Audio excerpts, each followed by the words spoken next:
شیر افضل مروت کو بھی اسی طرح نکلوایا گیا پارٹی سے، اس لیے بھی نکلوایا گیا کہ جب شیر افضل مروت کیمرے کے سامنے ہوتا تھا کیمرے کی آنکھ کسی اور طرف اٹھتی نہیں تھی، اور یہ سیاست کے اندر بہت بڑا المیہ ہوتا ہے اس شخص کا جس کے اندر صلاحیتوں کے سمندر موجود ہیں، لہذا اب اٹھا کر اسے باہر کر دیا گیا ہے۔ اسی طرح اب استعمال کیا جا رہا ہے پی ٹی آئی کی قیادت کو کہ آپ مولانا فضل الرحمان کو گرینڈ الائنس کا سربراہ بنا لے، اور پھر ہم کہیں گے نون لیگ والوں سے کہ جناب اب تو صورتحال خراب ہو چکی ہے، آپ نئے انتخابات کا اعلان کریں، جو کبھی بھی نہیں کریں گے اس طرح، بلکہ مزید ہلکا اور قافیہ تنگ کریں گے چیئرمین پی ٹی آئی کا بھی اور اس کی جماعت پی ٹی آئی سے وابستہ لوگوں کا۔ اس وقت اگر کوئی سب سے بڑا خطرہ پارٹی کو ہے تو وہ فضل الرحمان سے ہے، یاد رکھیے گا، یہ میں کہہ رہا ہوں۔ ایک صورت ہے، میں پہلے بھی بتا چکا ہوں کہ جب میں مقید تھا جنرل ضیاء الحق کے دور میں پولیٹیکل پریزنر کی حیثیت سے سینٹرل جیل ہری پور ہزارہ، تو یہ وہاں آیا تھا۔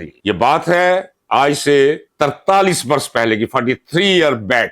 تو ایک داڑھی میں بھی اس کے سفید بال نہیں تھا، اور اس کے بارے میں رائے کیا تھی ہماری، اس کا میں اظہار نہ کروں تو بہتر ہے۔ یہ آپ کو میں بتا دیتا ہوں کہ یہ وہ فرزند غیر ارجمند ہے مفتی محمود کا، کہ جب مفتی محمود لوگوں کے ساتھ گفتگو سیاسی کر رہے ہوتے تھے اور یہ آ جاتا تھا تو وہ اشارہ کیا کرتے تھے خاموش ہو جاؤ، کہ بات نہ کرنا، انہیں پتا تھا ہمارا یہ بیٹا مخبر ہے اسپیشل برانچ کا۔ وہ سیگمنٹ فرائیڈ نے کہا ہے کہ پہلے 10 سال مجھے دے دو بچہ، میں جو بنا دوں گا اسے بدل نہیں پاؤ گے۔ سیاست کے اندر بھی جو پہلے قدم ہوتے ہیں وہ جس طرح اور جس زمین پر اٹھتے ہیں، ساری زندگی بندہ اس طرح اور اس زمین سے جدا نہیں ہو پاتا۔ اس لیے میری رائے اور میرا مشورہ ہے کہ الائنس بنتا ہے، بنے، نہیں بنتا تو جائے بھاڑ میں، فضل الرحمان کو اس کا سربراہ ہرگز نہیں بنانے، بلکہ اسے شامل کرنا بھی کوئی عقل مندی نہیں ہوگی۔ کوئی پتہ نہیں کہ کس وقت پینترا بدل کے یہ مار کے چھلانگ ادھر چلا جائے۔ تو یہ ایک طرف عمران خان کو آفرز ہو رہی ہے، عید آفرز،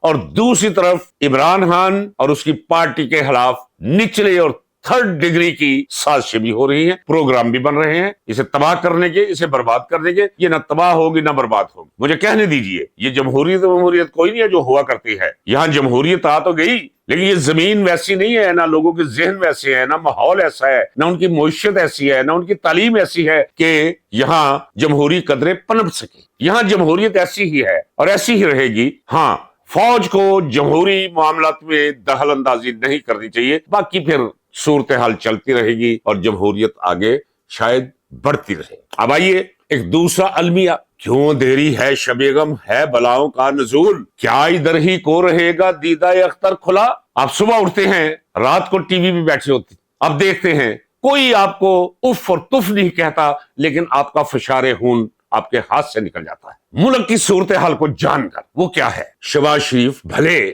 ہارا ہوا ہے 70-80 ہزار ووٹوں سے، بھلے کرپٹ ہے، بھلے ٹیٹیز اربوں روپے کی کا مجرم ہے، اولاد اس کی مجرم ہے، لوٹ مار میں، پلنڈرنگ میں، امبیزلمنٹ میں، لیکن پکڑ کے وزیر اعظم تو بنا دیا گیا۔ اب ایک وزیر اعظم کیا کہہ رہا ہے کہ یہ جو اڑان پاکستان ہے، جو معیشت کے اندر استحکام آیا ہے، اس میں سب سے اہم رول ہمارے آرمی چیف صاحب کا ہے۔ مجھے آرمی چیف سے کوئی اناد نہیں، ہاں ایک سوالیہ نشان ضرور۔ 26 نومبر کی رات کا واقعہ، وہ خون جو ڈی چوک میں بہا، اس سے صرف نظر اور اسے قطع نظر کرتے ہوئے، اس سے اگر جو سو کالڈ وزیر اعظم پاکستان نے ناجائز صحیح اس منصب پر بیٹھ کر کہا ہے کہ ملک کی معیشت کو سنوارنے میں آرمی چیف صاحب کا بڑا رول ہے، بڑا ہاتھ ہے، اگر یہ سٹیٹمنٹ دی ہوتی نریندرا مودی صاحب نے، وزیر اعظم انڈیا، تو آپ یقین جانیں کہ اس کی اپنی party,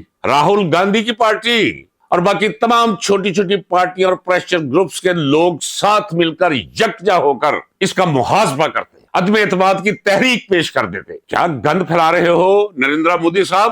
chief of army staff تو وزارت دفاع کے ایک وفاقی سیکرٹری کے ماتحت ہے، اس کا کیا کام ہے معیشت میں؟ یہ سول حکومت کا کام ہوتا ہے، قرضے لینا، خارجہ پالیسی طے کرنا، وفود سے ملنا، دوسرے ممالک کے سربراہان سے ملنا، یہ جہاں بھی جاتے ہیں آرمی چیف کو ساتھ لے کر جاتے ہیں، اور آرمی چیف بھی ایسے چل پڑتے ہیں، استغفر اللہ، اس منصب کی توہین ہے۔ اگر یہ جمہوریت کی توہین ہے، پارلیمنٹ کی توہین ہے کہ وزیر اعظم کہے کہ اگر ملک کی معاشی حالت سنوری ہے، وہ کیا سنوری ہے بتاتا ہوں ابھی میں، جو بربادی آئی ہے، اس میں آرمی چیف کا بڑا رول ہے۔ تو دوسرا یہ بھی بہت بڑا المیہ ہے کہ آرمی چیف ہر ضلع، ہر تحصیل، ہر گاؤں، ہر ملک اور ہر میٹنگ میں یہ نام نہاد مسخرے اور جوکر وزیر اعظم کے ساتھ نظر آئے، وہ بی بی ٹک ٹاک کے ساتھ نظر آئے، یہ منصب کی توہین ہو گئی۔ کوئی کل تو سیدھی رہنے دینا چاہیے اس ملک کی۔ میں دیانتداری سے کہتا ہوں جو ملک کے حالات بنا دیے گئے ہیں، پاگل بھی یہاں رہنا نہ چاہے جو پاگل خانے میں آج بند ہے، بلا تحسیس سے رنگ و نسل، مرتبہ، مقام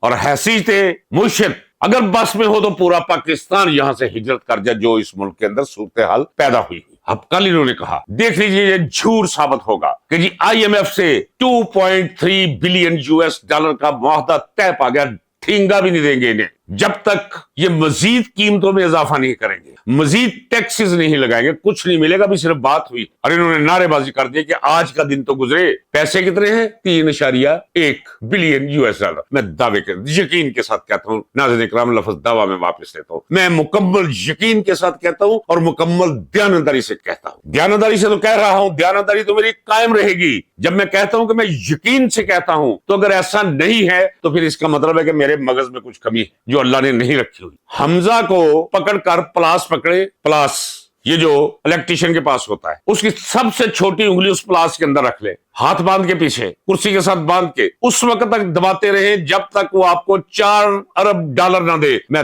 دعوے کے ساتھ کہتا ہوں اس کی جیب سے 4 ارب ڈالر نکلیں گے۔ اسی طرح پلاس سے کان پکڑ کر مروڑے شہباز شریف کے داماد عمران کا 2 بلین US ڈالر وہاں سے گر جائے۔ یہ نواز شریف کے ناظرین سے دیکھنے کی بجائے پیچھے باندھے اس کے ہاتھ، رسا لٹکائے، مرتے تو مرے، کھا گیا ہے اس ملک کو، قوم کو گولی کی سزا دی تھی، سیدھا ہو گیا سارا چین۔ اس سے آغاز کرے، رسا ڈالے، کھینچے، اسے کہا پیسے دو، 5، 7، 10 ارب US ڈالر وہ آپ کو دے سکتا ہے۔ 350 بلین US ڈالر، یہ میں نہیں کہہ رہا، انٹرنیشنل اداروں کی رپورٹ ہے۔ ان لوگوں کے چھپائے ہوئے، لوٹے ہوئے وہ باہر پڑے ہیں، جو نظر آ رہے ہیں، جو نظر نہیں آ رہے وہ چھوڑے۔ ایویں تو لوگ خودکشیوں پہ نہیں آئے ہوئے، ایویں تو عید آئی ہے اور لوگوں کے سانس سوکھے ہوئے ہیں، چھوٹے چھوٹے بچے ہیں، پیدا تو انہوں نے کر لیے، ربر کی جوتیاں خرید کر دینے کے لیے پیسے نہیں ہیں لوگوں کے پاس۔ بچے تو ٹی وی دیکھ رہے ہیں، عید آئی ہے، دسترخوان سجے ہوئے ہیں، یہ شربت پڑے ہیں، یہ انواع و اقسام کے کھانوں سے پہلے سٹارٹرز پڑے ہوئے ہیں۔ وہ بھی انسان ہے، وہ دیکھتی ہے، عقل نہیں ہے، یہ شعور نہیں ہے، وہ کہتے ہیں ہم کیوں محروم ہیں؟ اور پھر جب محرومی کا احساس بڑھ جاتا ہے تو پھر جرائم کا آغاز ہو جاتا ہے۔ 9.5 سے لے کر 10.5 ارب تک بیکار نوجوان اور 2.5 کروڑ بچے ہیں جو اسکول جانے کی عمر کو پہنچے ہوئے ہیں، لیکن اسکولوں کے دروازے کون پہنچائے گا؟ اسکول کون لائے گا انہیں واپس گھر؟ کون خریدے گا ان کی کتاب؟ کون خریدے گا ان کا لباس؟ کون ادا کرے گا ان کی فیس؟ اور جان بوجھ کر سرکاری اسکولوں اور کالجز کی وہ حالت بنا دی گئی ہے کہ اس میں جا کر پڑھنے کے لیے داخل ہونا تو درکنار، دیوار کے قریب سے گزرنے کے لیے کوئی تیار نہیں ہے۔ اور دنستاً یہ کیا گیا ہے، مل کر کیا گیا ہے، یہ اسکول مافیا، تعلیمی مافیا سے اربوں روپے وہ کما رہے ہیں، بندر کی طرح ان کی شکلیں، سڑکوں میں دھکے کھاتے پھرتے تھے، لوگوں کے گھروں میں جا کر پسینہ پوچھتے تھے اور 6 کلومیٹر سفر کر کے لوگوں کے گھروں میں جا کر یہ 150 روپے کی ٹیوشن پڑھایا کرتے تھے۔ اور اب وہ نظام قائم کر لیا ہے۔ وہ نظام کیوں قائم؟ سرکاری اسکولوں کی موت ہوئی ہے تو انہیں حیات ملی، لہذا سرکاری اسکولوں میں ہم سرکاری اسکولوں کے پڑھے ہو، آکسفورڈ والے ہمیں نظر میں نہیں بھاتے، ہمیں پڑھایا گیا ہے، ہمیں لکھایا گیا ہے، ہمیں سکھایا گیا ہے، ہمیں ماحول دیا گیا، ہمارے اندر کھیتی نرم کی گئی تھی، بیج ڈالے گئے تھے۔ آج ہم اور کچھ نہیں تو گزارے موافق عقل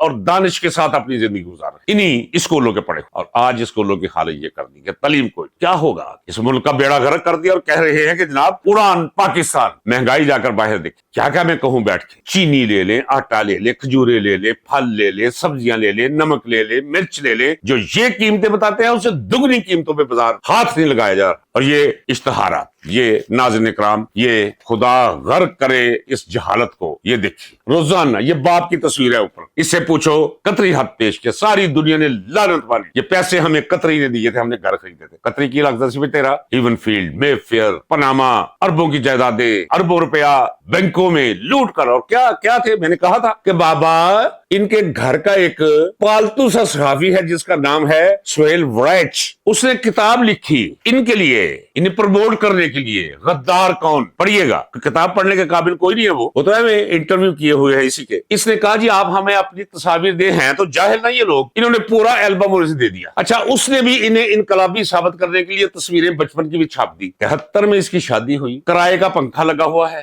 خارج زدہ غریب غریب لوگ بیٹھے ہوئے ہیں, غریب بچے بیٹھے ہوئے ہیں, چپلیں پرانی پہنی ہوئی, یہ شادی ہے. اور اس نے گلے میں سیرا ڈالا ہوا ہے, وہ جو میرا رہا ہے کہ 15 روپے کا ملتا تھا, یہ اچھرا مارکیٹ سے. اور غریب غریب بیچارے کشمیری خاندان کے لوگ جو ہیں اس کے, وہ بیٹھے ہوئے, غریب عورتیں, شکل سے غربت, اور کھرپتی ہو گئی یہ لوگ.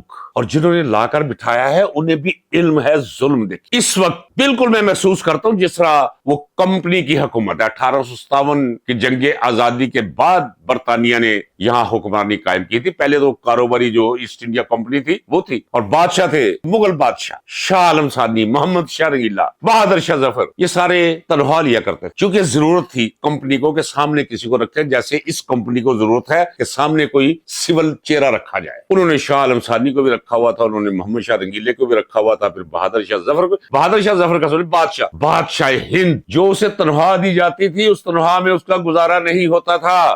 وہ کتاب سب نے پڑھی ہے, بہادر شاہ ظفر کے آخری ایام. تو خواجہ سرا ہوا کرتے تھے گھر میں نوکر, ان کا خرچہ ہی کوئی نہیں تھا, انہیں جو تنخواہ ملا کرتی تھی وہ جمع کیا کرتے تھے. تو بہادر شاہ ظفر کو جتنی تنخواہ ملتی تھی اس میں نوکروں کو تنخواہ دینی ہوتی تھی جو پوری نہیں ہوتی تھی.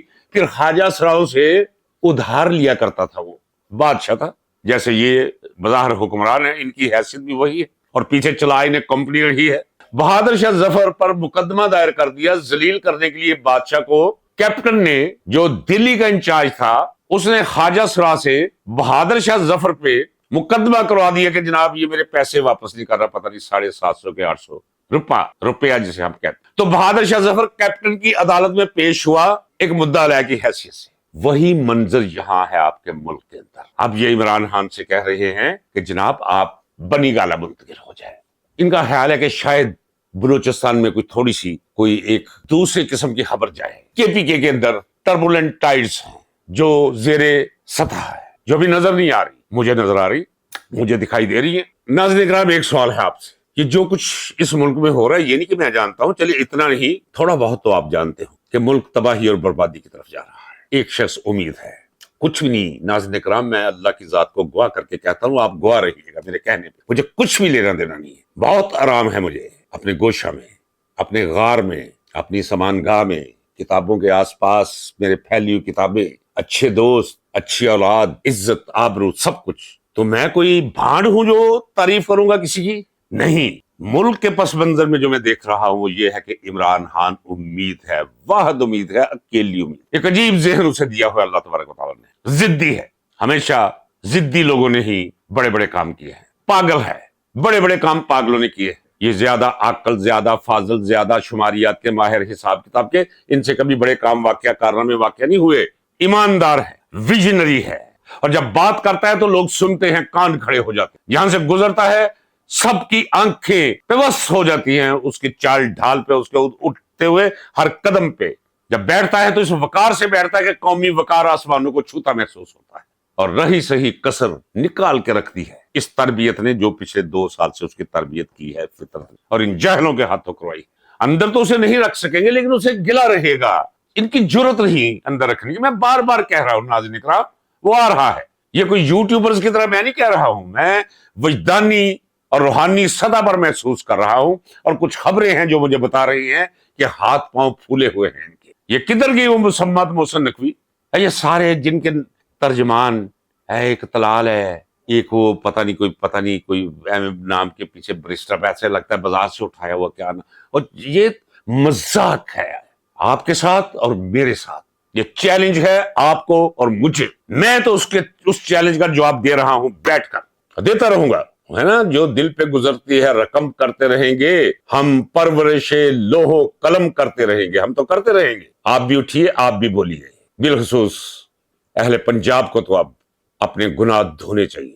بہت اہم تاریخی موڑ ہے یہ اس حوالے سے جو اس وقت منظر بنا ہوا ہے آپ کے ملک کے اندر. ناظرین کرام اجازت دیجیے, ملتے ہیں اگلے ولاگ میں. اللہ حافظ.